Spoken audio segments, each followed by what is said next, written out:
তো গাইস দেখো দুধ উতলে পড়ে গেল পড়ে গেল পড়ে গেল পড়ে গেল। তো সকাল সকাল উঠেই তো আগেই মেয়েদের রান্নাঘরে আসতে হয়, আর সবার আগে চিন্তা হয় যে ব্রেকফাস্টটা কি করব কি করব কি করব। তো চলো আজকে তোমাদের ব্রেকফাস্টটা তোমাদের সাথে শেয়ার করি। কিন্তু সবসময় মাথা থাকে কি খাবো কি খাবো, তো প্রতিদিন দেখবে এক খাবার কিন্তু ভালো লাগে না। তো আজকে একটুখানি একটু অন্য কিছু খাবো। তো দেখো দিয়ে দিলাম এখানে কাঠারি কলা, আর দেব এখানে এটা হলো আখরোট, আর এটা হলো আমন্ড। কিছু আমন্ড আর আখরোট দিয়ে দিলাম।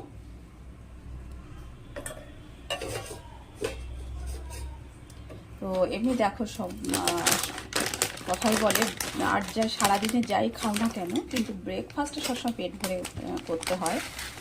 আর এখানে দিয়ে দিলাম কিছুটা ওটস,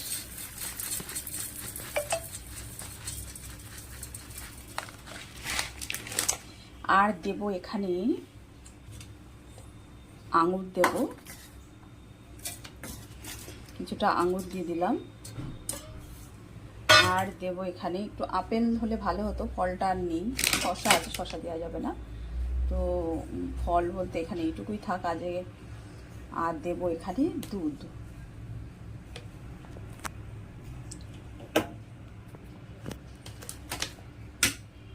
সব রকম ফল এর মতো দেওয়া যায়, তো আজকে ঘরে যেটুকু ফল আছে সেই ফলটাই দিলাম। পেয়ারা দিলাম না, পেয়ারা শসা দিলাম না, ওটাও ভালো লাগে না অতটা।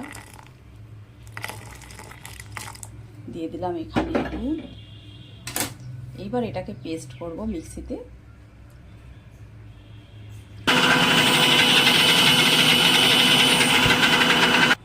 চলো এবার এটা হয়ে গেল, এবার খুলে দেখি কতটা হয়েছে। হয়ে গেছে দেখো, কিন্তু ঘন হয়ে গেছে প্রচণ্ড। এর মধ্যে আরও দুধ লাগবে, এত ঘন খাওয়া যাবে না। তো এর মধ্যে দিয়ে দিলাম আর একটুখানি দুধ।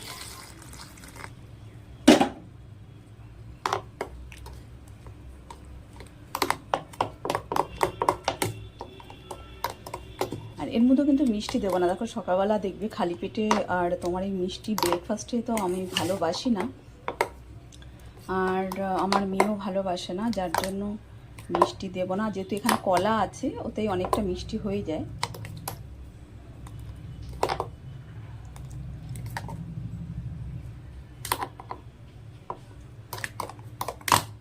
এটা আরও পাতলা হবে।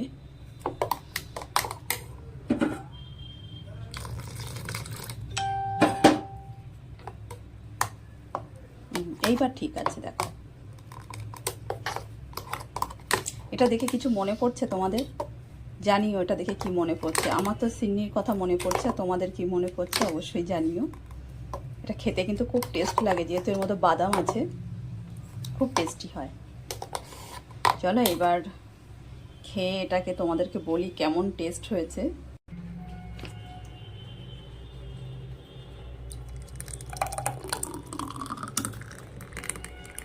এবার এটাকে খেয়ে দেখি কেমন হয়েছে।